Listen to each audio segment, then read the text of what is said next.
Esse cabra já me deu conselhos maravilhosos, fortes, bons. E eu gosto muito quando ele está na igreja, porque ele me faz bem.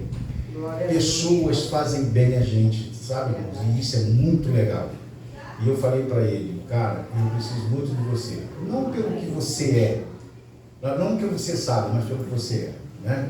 O Humberto é essa humildade toda, mas é um grande nome de Deus, tá certo, irmãos? Olhe sempre para ele como um profeta de Deus, com experiência suficiente para dar qualquer conselho sadio para vocês, tá certo? Nesse eu confio, tá bom? Oremos. Senhor Jesus, aqui está teu filho, que vai trazer a tua palavra, que seja com ele, abençoe a ministração através do teu Espírito Santo, para que nós possamos receber e ouvir o que precisamos e não o que queremos, em nome de Jesus. Amém. Amém. Só última palavra, né? Amém. Depois de uma palavra dessa, eu não sei nem se eu consegui pregar. É porque tem uns irmãos aqui na igreja que eu não gosto. Estou falando sério, aquele irmão ali eu não gosto. Estou brincando. Então, quer dizer, Evangelho de Mateus, capítulo 4, é somente o primeiro versículo, né? Que diz: então foi conduzido Jesus pelo Espírito ao deserto para ser tentado. Amém? Os irmãos podem se sentar, irmão Jesus. Já estão sentados, né? Glória a Deus. Irmãos, eu estava refletindo nessa palavra, né? E tem coisas que a gente, por pensar um pouco, não muito, senão começa a cheirar mal, mas eu falei assim ao homem. Não é novidade dizer que anda em espírito ou na carne. Paulo nos aconselha a andarmos em espírito, dizendo que nenhuma condenação há em função dessa questão, né? Mas para aqueles que não andam. E é claro que dentro desse conselho não tem quem possa se excluir. Não existe grau de perfeição que nos introduza para fora da proteção do Espírito, a não ser a incredulidade, a impiedade, a soberba, a ganância, a maldade no coração do homem, que faz ele andar segundo a sua força nutricional, que são os movimentos atribuídos a ele pela sua própria capacidade de se mover e de se gesticular. Há quem diz que, mediante a essa questão, fica independente de qualquer outro tipo de subterfúgio que vem de Deus ou de qualquer uma força maior do que a sua. Mas é interessante, irmãos, não há aquele que é tão grande que um dia torna pequeno, e não há aquele que é tão pequeno que um dia se torna grande. Tudo é um momento, tudo é uma ocasião. Afinal de contas, nós somos simplesmente imagens, somos criaturas, somos pessoas falhas, cheias de defeito. E não há quem a gente possa... Eu estava olhando uma pequena biografia de Paulo, um dos personagens pelo qual eu mais admiro, mediante a sua trajetória de conquistas, de bravura e de autoridade do Espírito Santo.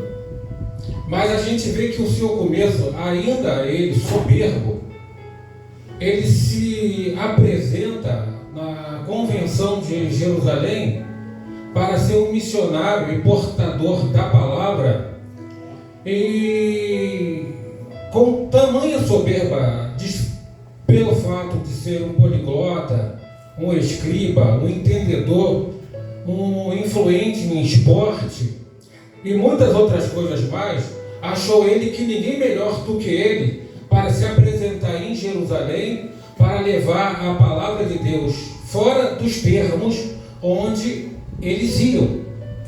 E é claro que a presidência de Jerusalém automaticamente não pensou duas vezes a não ser rejeitar aquele camarada pela soberba que ainda estava em seu coração e pelo medo de saber se ele realmente estava convertido ou não, porque ali diante dele estava um psicopata espiritual, alguém que gostava de matar crente. Tem crente que às vezes merece morrer, né? Mas quem sou eu para matar o crente? Eu oro para Deus matar, aí ele acaba matando eu, que é a oração, né? Oração errada, né? Mas eles, com medo de aceitar, não aceitaram. Paulo então vê que o conhecimento dele não estava coincidindo com a nova postura de cristão que ele estava apresentando. É claro de que ele havia saído de um blackout, de um curto-circuito. Afinal de contas, ele viveu a sua vida toda acreditando que o que ele fazia era certo. Mas, para sua surpresa, não precisou muita coisa. Apenas um encontro com Jesus no caminho de Damasco para que ele caísse do cavalo, de joelho e convertido, perguntando: quem és, Senhor? Dá para ver que existe alguém que está acima da autoridade dele. E não estamos falando de qualquer um. Estamos falando de alguém que foi criado aos pés do maior rabino da época, que foi Gamaliel, que foi Saulo de Tarso. E ainda assim, ele questiona sua miserabilidade e se lamenta por suas mazelas.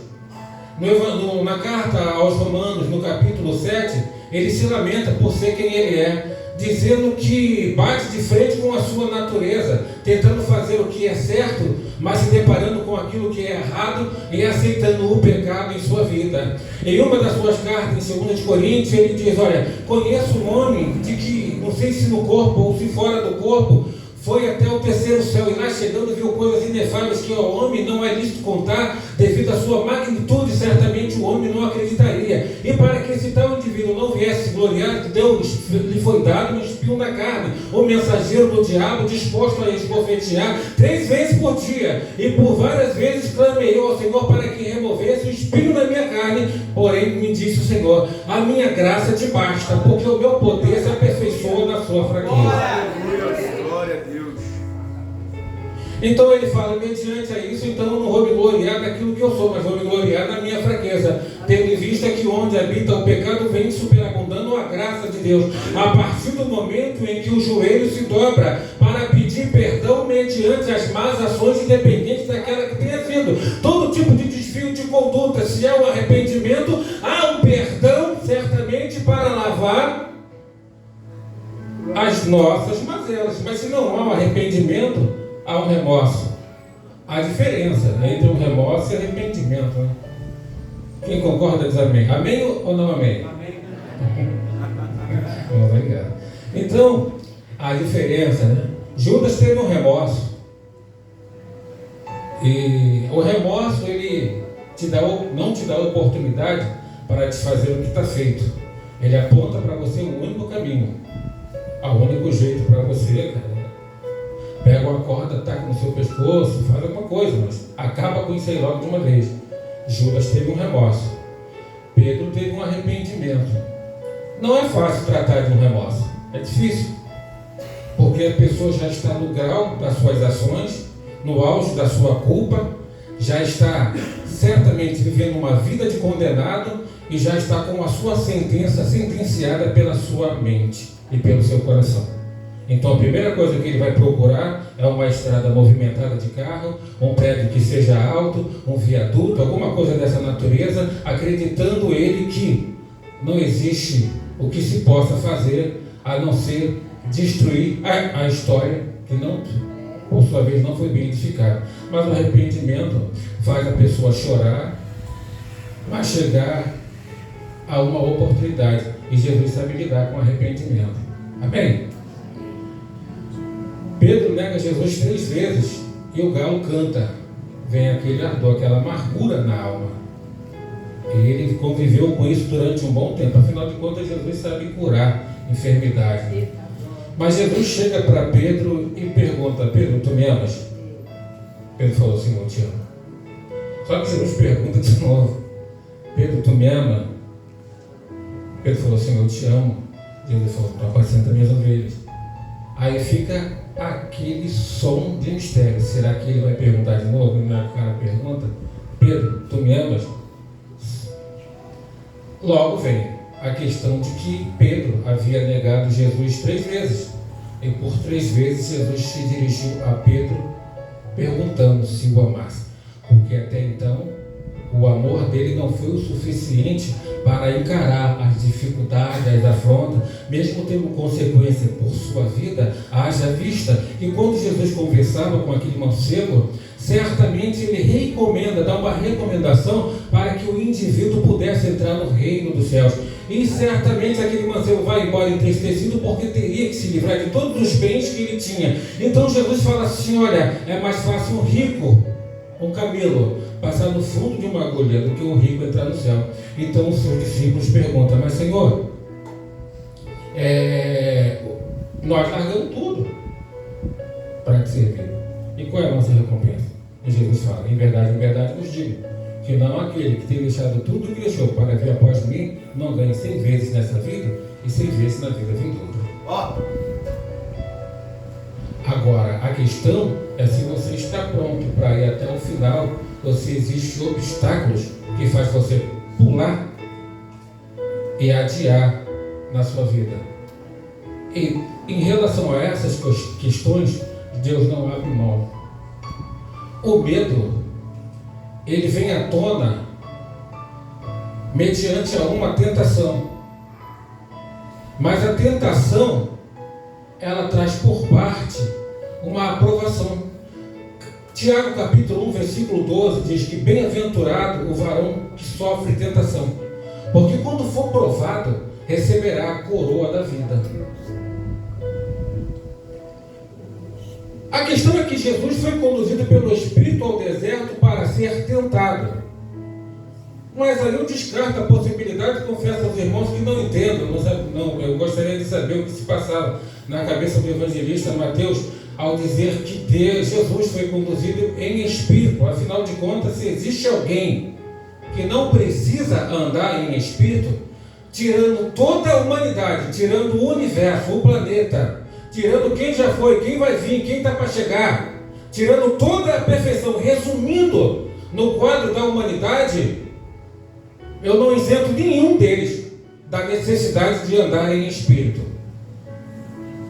Mas a Bíblia diz que Jesus foi conduzido em espírito. E é interessante de que quando o profeta Ezequiel ele é convidado para estar diante de uma visão que retratava um vale de ossos, um cemitério de ossos secos, Ezequiel ele olha e fica estatalado, assustado, atônito.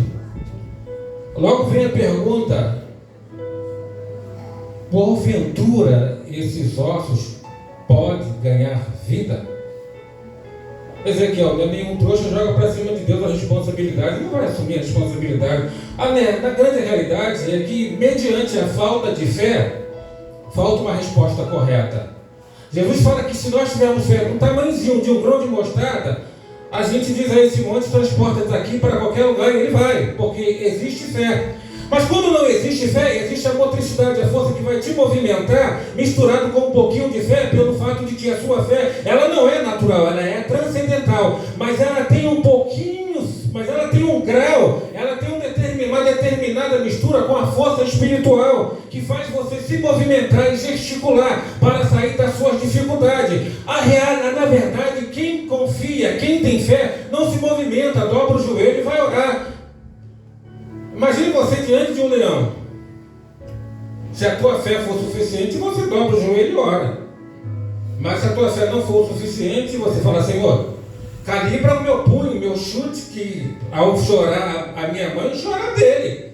Você já sabe que você não tem quase chance e oportunidade nenhuma contra aquele leão. Mas infelizmente você está numa jaula, meu amigo. Você está numa floresta. Você não tem corrida para superar dele. Tu não tem força para superar dele. Tu vai fazer o quê? Se tu tiver fé, tu dobra o joelho e tu fala assim: Senhor, se for da sua vontade, eu morro na boca do leão, mas eu gostaria de viver mais um pouco. Se isso, é claro, não te incomodar. No entanto, eu vou dobrar o meu joelho e quando eu acabar de orar, eu quero que esse leão já não esteja mais na minha frente. Mas de repente você acaba de orar e o leão está lá, orando também. Aí você não entende. Aí tu pergunta, olha, por que tu está orando? Aí ele diz assim, olha, não tem que agradecer a comida antes de comer? Pronto. Já era. Tu sabe que tu vai ser a comida do leão, já está te agradecendo. A tua fé foi o suficiente, mas faltou um pouco de intimidade. Porque se houvesse intimidade, certamente aquele leão ia ter que jejuar. Não seria você a vítima dele, não. Como Daniel na cova dos leões. Glória a Deus. E não era um só leão. Mas Daniel entrou ali no Espírito. O Espírito exala o azeite de Deus. O Espírito, o leão não gosta de cheiro de azeite. Mas carne, ele gosta. Tem alguém na carne? Quem está na carne também? Nessa hora ninguém fala nada. Quem está no Espírito? Você para de mentir, mas Jesus conhece o teu coração. Então, Jesus foi conduzido ao Espírito ao deserto para ser tentado. E a gente então entende que Deus falou assim para Ezequiel, tá bom Ezequiel, sou eu que sei, faltou fé em você. Porque se tratando do autor da pergunta, não deve haver titubeio em responder a pergunta pelo qual foi feita.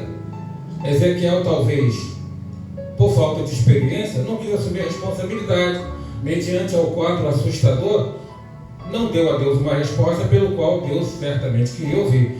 Mas também não disse que sim, mas também não disse que não, tá bom. É um crente meio termo. Dá para melhorar com o tempo, né? Só não dá para ficar assim a vida toda. Amém? Quantos crentes estão assim a vida toda? Diz amém. Amém. Não sei quanto.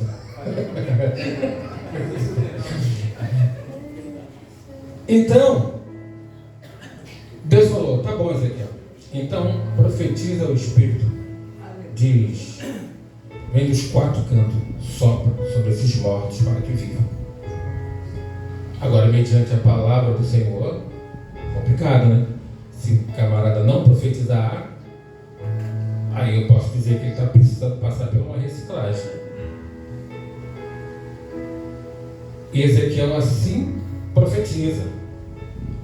É interessante de que quando Jesus atravessa a madrugada e entra mar adentro, e os discípulos frustrados por não terem pescado nada, Jesus pergunta, ei, tem alguma coisa aí, peixe aí para comer? Difícil, não deu para pescar hoje, foi ruim, foi difícil. Aí o que Jesus fala para eles? Lançar a rede para o lado? Exatamente. A Bíblia não entra em detalhes sobre o aspecto daqueles cristãos, daqueles apóstolos que ouviram Jesus falar. Eu creio que se Pedro falasse alguma coisa, eu pensaria, pô, tá de brincadeira, né? Esse aí é um bom carpinteiro, cura, faz de tudo, mas, pelo amor de Deus, eu fui criado aqui, conheço toda a área geográfica desse mar. E certamente a gente não pegou nada, mas para surpresa dele, eles jogaram uma rede e falou, Senhor, nós não pegamos nada, mas sobre a sua palavra, vamos fazer o que você está mandando, joga nele aí. Para surpresa deles,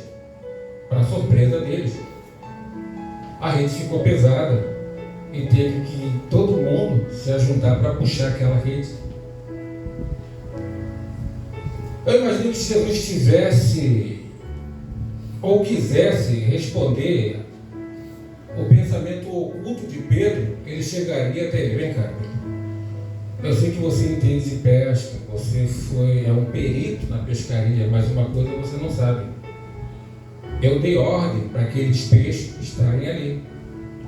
Porque quem criou o mar fui eu e quem botou os peixes lá também fui eu. Então, independente daquilo que você sabe, a fé não compactua com a sua sabedoria. Não. A fé compactua com a sua humildade, com a sua intimidade com Deus, com a sua simplicidade, com a sua vontade de querer mudar, com a sua determinação de ser alguém hoje melhor do que foi ontem e amanhã melhor do que está sendo hoje. A fé é algo que certamente ela nos contrabalanceia, nos coloca em divergência. A fé é algo que nos confronta, nos faz estar diante de obstáculos que por sua vez exige de nós algo que está acima da nossa motricidade, da nossa capacidade de movimentar, de gesticular. A fé é algo onde certamente você não precisa fazer força braçal, você não precisa fazer nada disso, você precisa dobrar o seu joelho para que o milagre, para que o impossível possa acontecer na sua vida. A fé é o fato de você descansar em Deus, pois o escritor aos Hebreus diz que lançai sobre eles as vossas ansiedades, porque Ele tem cuidado de vós. A fé é aquilo que faz você descansar na presença de Deus e saber que hoje Deus providenciou e amanhã não vai ser diferente. Aleluia, glória a Deus.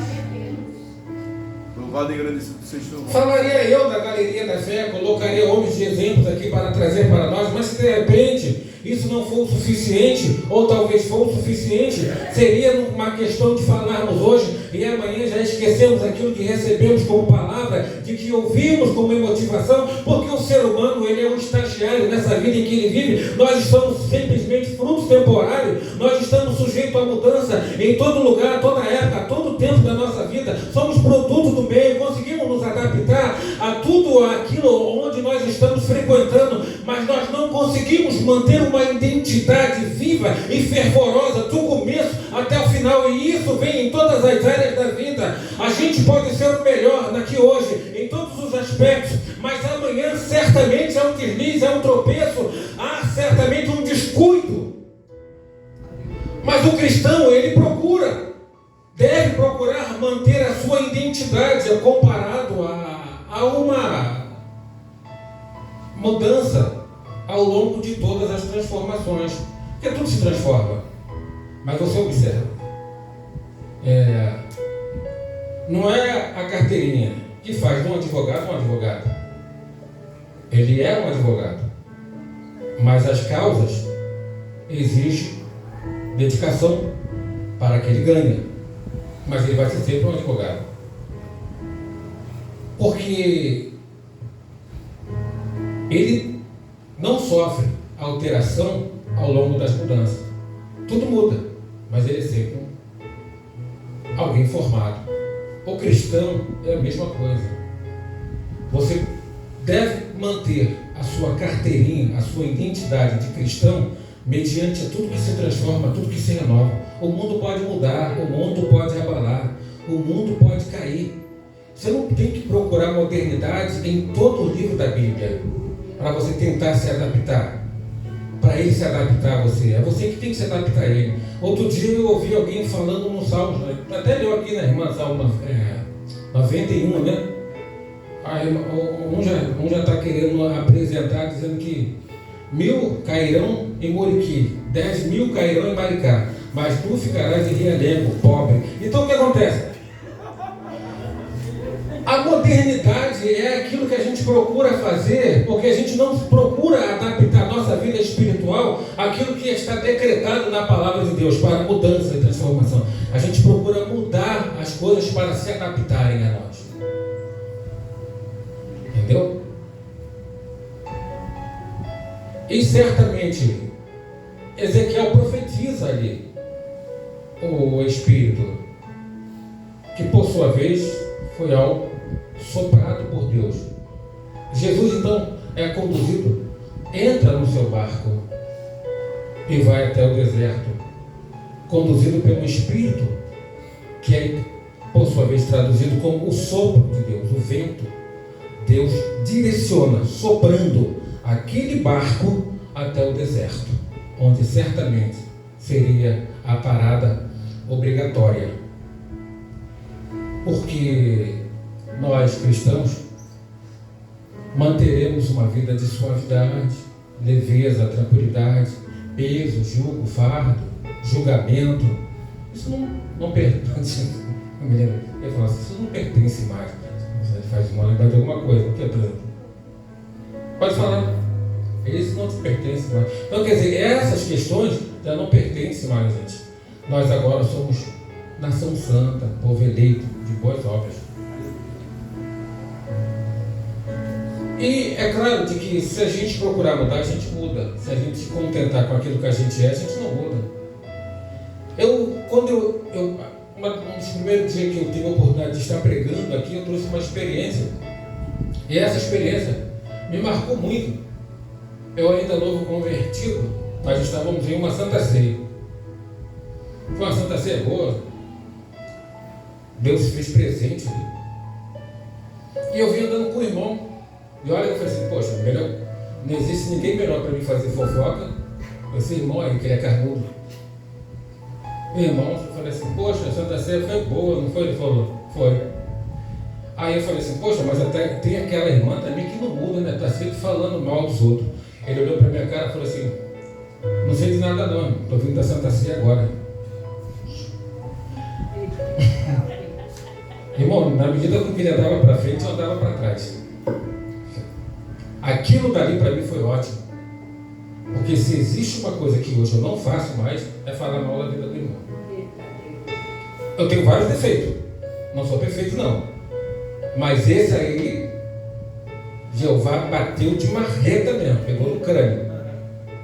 Esse defeito aí eu não tenho mais. Eu posso ter outro defeito. Quem não tem, né? Quem não tem? Mas tem que procurar melhorar cada dia mais. Infelizmente nós temos. Mas esse aí eu aprendi. Foi uma pancada que eu não sabia onde botar a cara. Ele continuou seguindo. Se eu levava um trajeto de 10 minutos para chegar na minha casa, eu levei 1 hora. Até saber que ele está lá embaixo mesmo, para que eu começasse a andar. E fiquei sofrendo mesmo. Hoje ele é um dos melhores amigos que eu tenho. Um bom estudioso da palavra. É um excelente pregador. E ele nem lembra disso. Qualquer dia eu vou lembrar ele. Tu lembra aquele fora que tu me deu? Que não me mudou para casa. Amém? Tem crente que está precisando tomar fora, né, irmão? Para mudar. Quem precisa tomar fora aí também? Amém. É porque eu não tenho fora para dar aos irmãos, não dá. Eu quero agradecer a oportunidade de vocês.